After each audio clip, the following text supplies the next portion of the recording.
ओम शांति। मेरा नाम डॉक्टर गायत्री भट्ट है और मैं एक पीडियाट्रिशियन हूँ।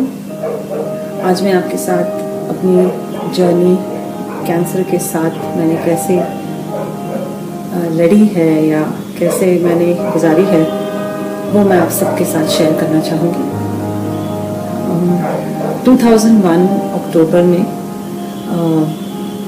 मेरे पैर में, लेफ्ट पैर में थोड़ा सा दर्द हुआ था, नी के नीचे। तो पहले तो मैंने सोचा शायद आर्थराइटिस का पेन होगा, मगर एक हफ्ते के अंदर पेन इतना ज़्यादा बढ़ गया कि मुझे एक स्टिक का सहारा लेना पड़ा चलने के लिए, घर के अंदर भी। तो सारे टेस्ट हुए, एक्सरेज वगैरह करने के बाद डॉक्टर ने कहा कि आपको एक बोन ट्यूमर है और सर्जरी के बाद आपका ये बिल्कुल ठीक हो जाएगा, ट्यूमर निकल जाएगा, आप ठीक हो जाओगे 2-3 महीने के अंदर।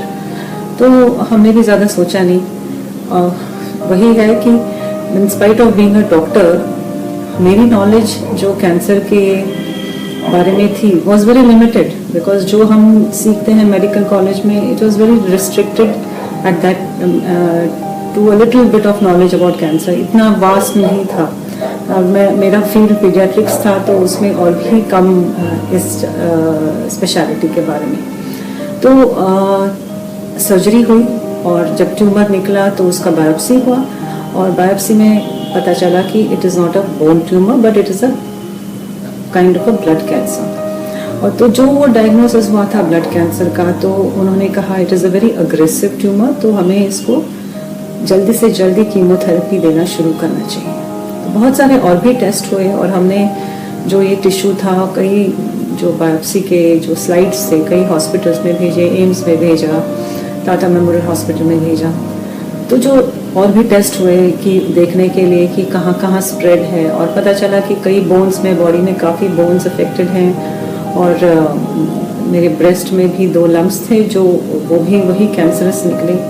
एक स्किन में भी एक टिश्यू था, बैक में स्किन में एक नोड जैसा बना था, एक गांठ जैसी बनी थी, वो उसका भी रिपोर्ट वही आया कि वो मैलिग्नेंट ट्यूमर है। तो एकदम से ये सारा पता चलने के बाद पहले तो थोड़ा सा तो होश उड़ जाता है इंसान का, मगर एट दैट टाइम मेरा ज़्यादा फोकस था कि इससे मैं कैसे बाहर निकलूँ। मैंने ये नहीं सोचा कि क्यों हुआ या कैसे हुआ ये सब। तो मैंने पहले सोचा कि अभी हो गया है, अब मैं इससे बाहर कैसे निकलूं। मुझे तो वो रास्ता ज़्यादा ढूंढने की उत्सुकता थी।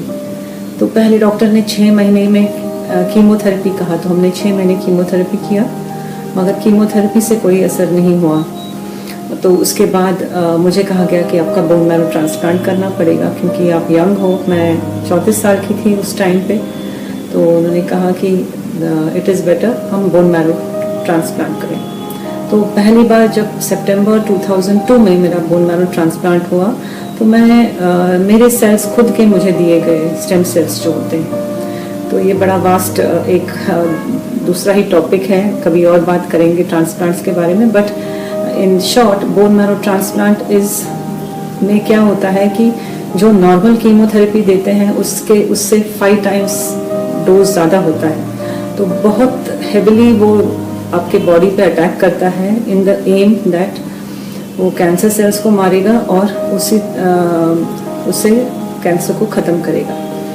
तो जब मुझे बोन मैरो ट्रांसप्लांट हुआ सितंबर 2002 में, तो काफ़ी वो दर्दनाक एक फेज़ होता है क्योंकि इट इज़ फिज़िकली बॉडी बहुत थक जाती है क्योंकि आपका बोन मैरो बिल्कुल ज़ीरो पे आ जाता है। आपके WBC काउंट्स 100-150 ऐसे होते हैं, प्लेटलेट काउंट्स बहुत कम थे, हीमोग्लोबिन लो हो जाता है क्योंकि ये बोन मैरो को अफेक्ट करता है।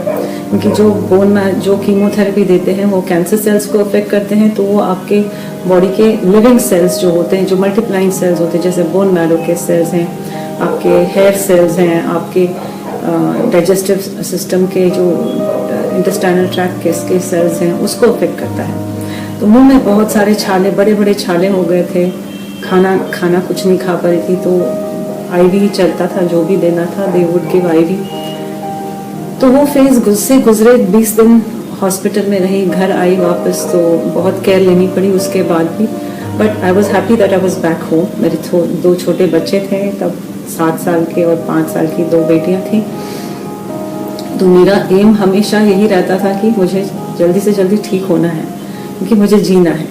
ये एक हमेशा मेरे अंदर एक अर्ज आप कह सकते थे वो होती थी।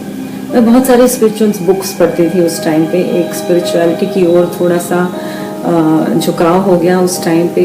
हो ही जाता है जब आपके ऊपर कोई भी कयामत सी टूट पड़ती है तो पहले भगवान को ही याद करते हैं, और सो मैंने भी किया और बहुत सारी किताबें मैं पढ़ने लगी। तो पहले मैं परमहंस योगानंद की काफ़ी किताबें पढ़ती थी। उसमें मुझे 1-2 चीज़ें मेरे को बहुत अच्छी तरह स्ट्राइक करी। जो एक किताब में उन्होंने लिखा है कि हर एक चीज़ का एक विल होता है, एक विल पावर होता है।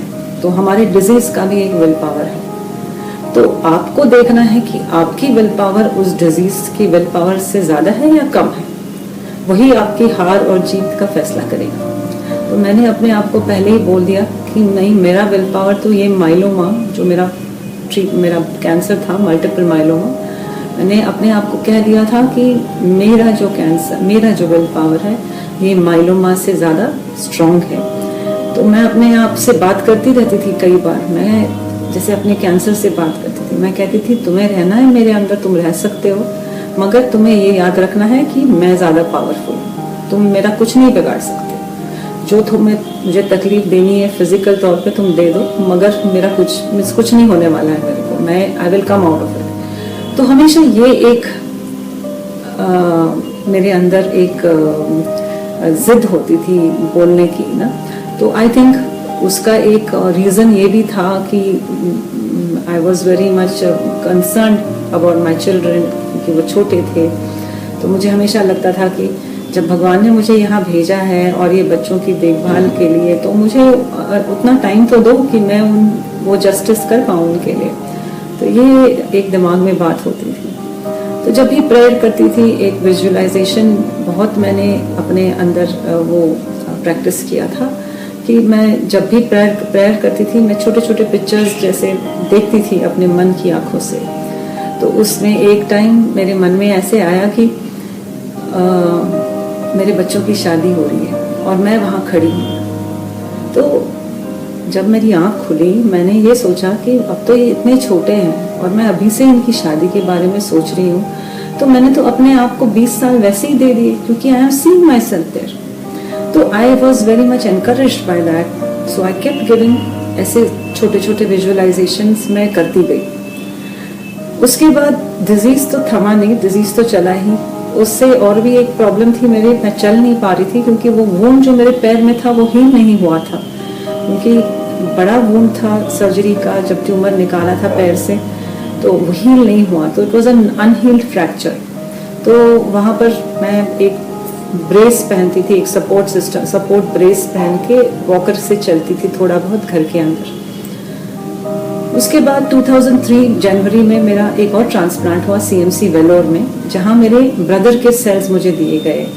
इसको बोलते हैं एलोजेनिक ट्रांसप्लांट, जिसमें किसी और के सेल्स दिए जाते हैं। तो मेरा ब्रदर का सेल्स का मैच हुआ था and I am grateful to him for that कि he donated those cells to me. And तो उस दौरान भी 3-4 महीने बहुत ही टफ रहे मेरे लिए, क्योंकि एक तो मोबिलिटी कम थी, उठ नहीं पाती थी ज़्यादा, तो उससे ज़्यादा दिक्कत होती थी। और मैं हाथ से कुछ पकड़ नहीं सकती थी, जो भी पकड़ती थी गिर जाता था उस टाइम, क्योंकि हाथ में भी कोई पावर नहीं थी, इलास्टिसिटी नहीं थी।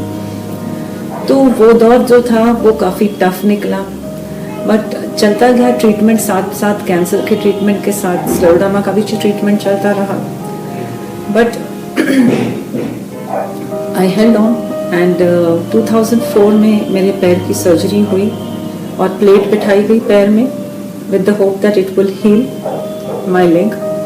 बट क्या हुआ कि बिकॉज स्क्लेरोडर्मा काफ़ी था, 2005 में वो टाइटनेस इतनी बढ़ गई थी मेरे शरीर में कि वो प्लेट जो लगी थी वो भी टूट गई और कोई हीलिंग हुई नहीं थी उस टाइम। तो वो बोन टूटी थी।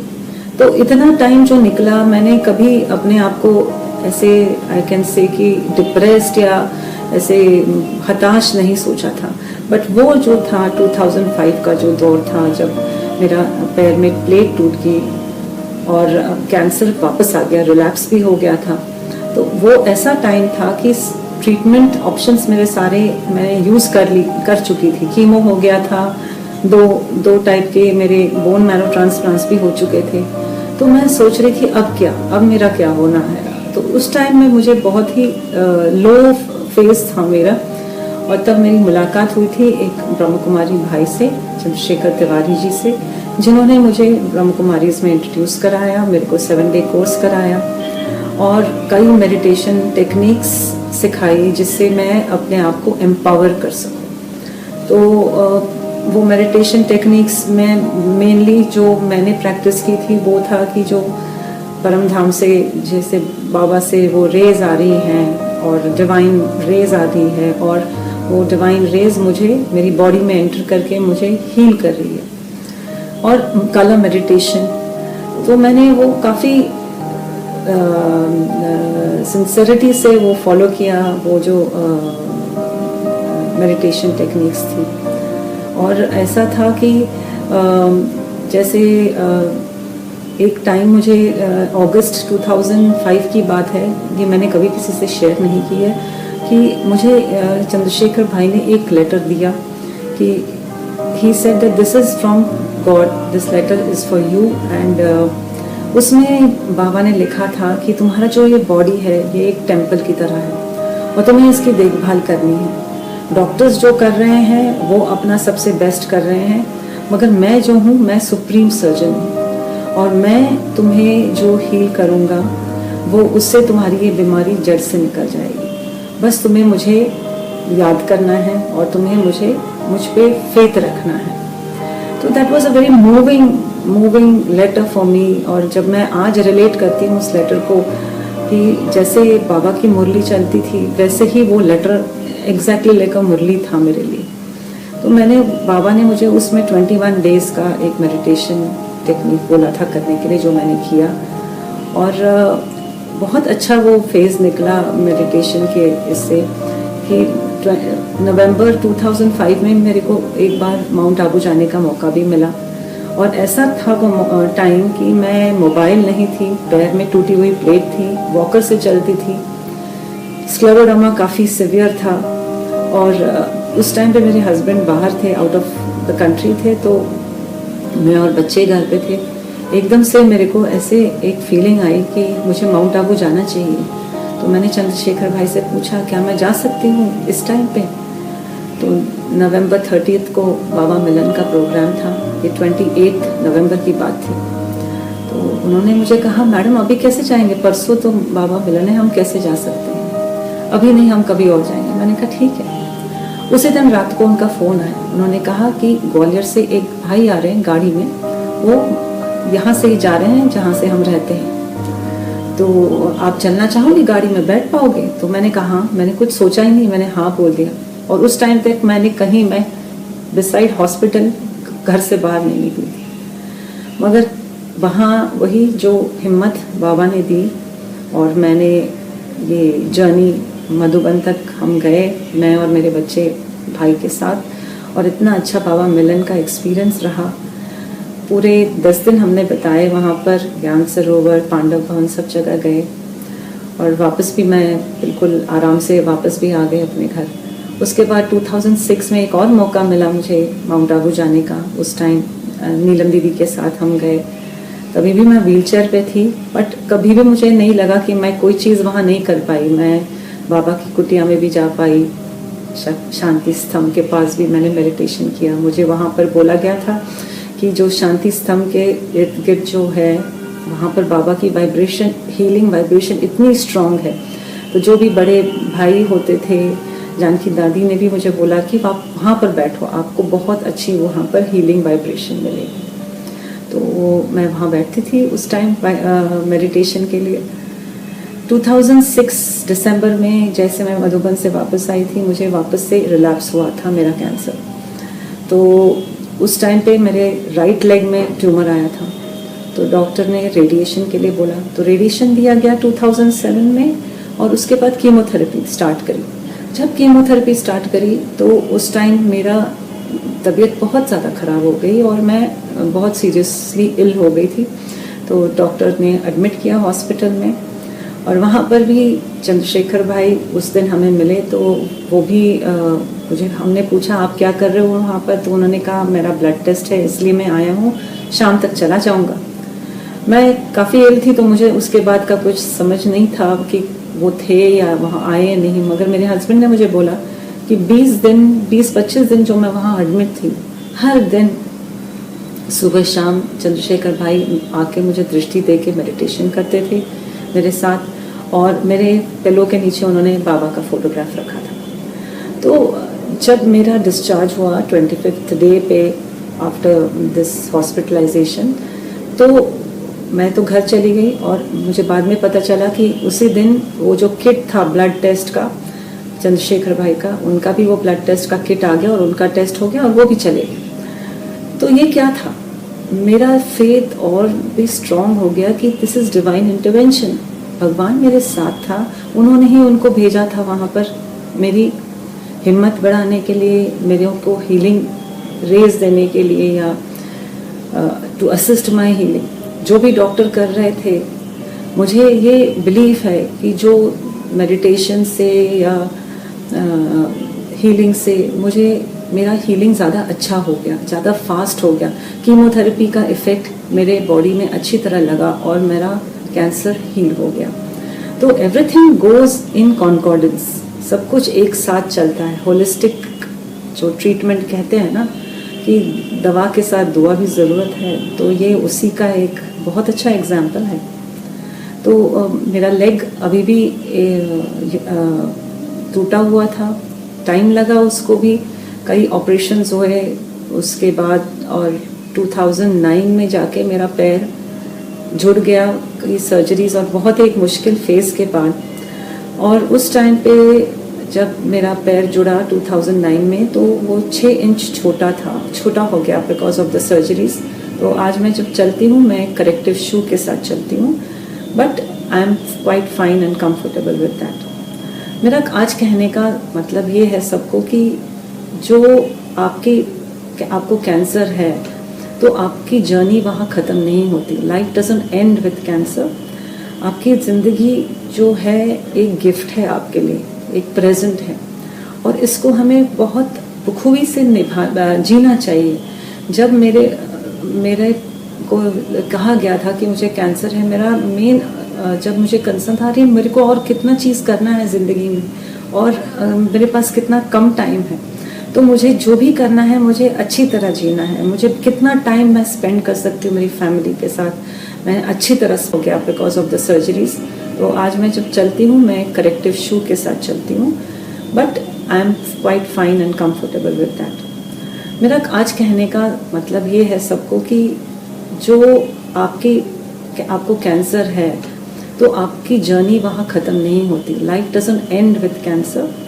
आपकी ज़िंदगी जो है एक गिफ्ट है आपके लिए, एक प्रेजेंट है, और इसको हमें बहुत बखूबी से जीना चाहिए। जब मेरे को कहा गया था कि मुझे कैंसर है, मेरा मेन जब मुझे कंसर्न था रही मेरे को और कितना चीज़ करना है ज़िंदगी में और मेरे पास कितना कम टाइम है, तो मुझे जो भी करना है मुझे अच्छी तरह जीना है। मुझे कितना टाइम मैं स्पेंड कर सकती हूँ मेरी फैमिली के साथ, मैं अच्छी तरह स्पेंड करूँ।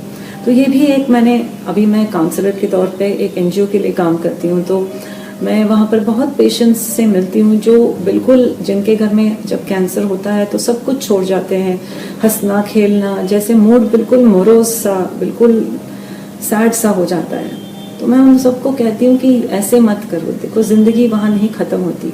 जो दिन थोड़े से भी आपके पास है उसको क्यों ना हम अच्छी तरह जिए, खुशी से जिए, बिल्कुल कंप्लीट हैप्पीनेस अपने फैमिली को भी दे और अपने आप को भी दे। तो क्योंकि ये एक गिफ्ट है जो भगवान ने हमें दिया है और हमें इसको पूरी तरह अच्छी तरह जीना चाहिए।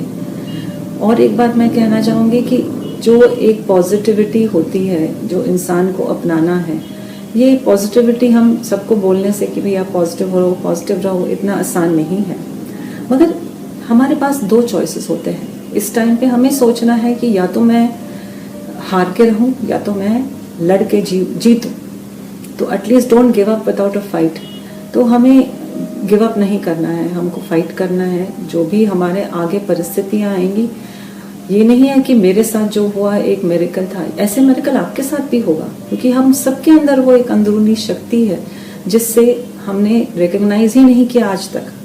हम सबके अंदर वो एक इनेट स्ट्रेंथ है जिसको हमें टैप करना है और जिसको हमें रिकग्नाइज करना है कि हाँ मैं कर सकती हूँ। विल पावर जैसी चीज़ सिर्फ एक इंसान के पास नहीं है, हम सबके पास है, बट हमें इसकी पहचान ही नहीं है, हमें पता ही नहीं है कि हमारे पास ये पावर है। तो ये पावर को हमें टैप करना है और इससे हम अपने आगे जो भी मुश्किल आती हैं, नॉट ओनली बीमारी बट एनी अदर लाइफ में जो भी हम सिचुएशंस फेस करते हैं, उससे हम निकलने में हम बहुत ही पॉजिटिवली और बहुत ही सक्सेसफुली इससे हम निकल सकते हैं, अगर हमारे अंदर वो जिद हो इन अ पॉजिटिव डायरेक्शन। मेरे साथ मेरे फैमिली का बहुत अच्छा साथ था और वो जो सपोर्ट है वो बहुत इम्पॉर्टेंट है। क्यों? क्योंकि जो आप जब सफ़र करते हो ना, it is not only you who is suffering. I believe कि आपके साथ आपकी फैमिली भी सफ़र करती है, क्योंकि मैंने ये देखा है, मेरे जब मुझे कष्ट होता था, मेरे बच्चे कभी कभी बालकनी में दौड़ के छुप जाते थे क्योंकि उसको डर लगता था कि मम्मी को क्या हुआ। बट आज मैं सोचती हूँ कि maybe that is made them stronger than what they would have been otherwise. तो every situation in life comes to teach us something. तो मैं भी हमेशा सोचती हूँ ये जो कैंसर है मुझे बहुत सिखा के चला गया। तो आज मैं सबको यही कहना चाहूँगी कि जब भी आपको ऐसे सिचुएशन लाइफ में आती है, आप फेस करते हो, तो आपके पास चॉइस है, आप कैसे जीतोगे उसको, या हार के भागोगे या फाइट करके जीतोगे। तो हमेशा खुश रहिए और हेल्दी रहिए, अपने आप को खुश रखिए और अपने फैमिली को और सबको, आपके साथ जो भी रहते हैं और आपके आसपास, वो वाइब्रेशन स्प्रेड करते रहिए। ओम शांति।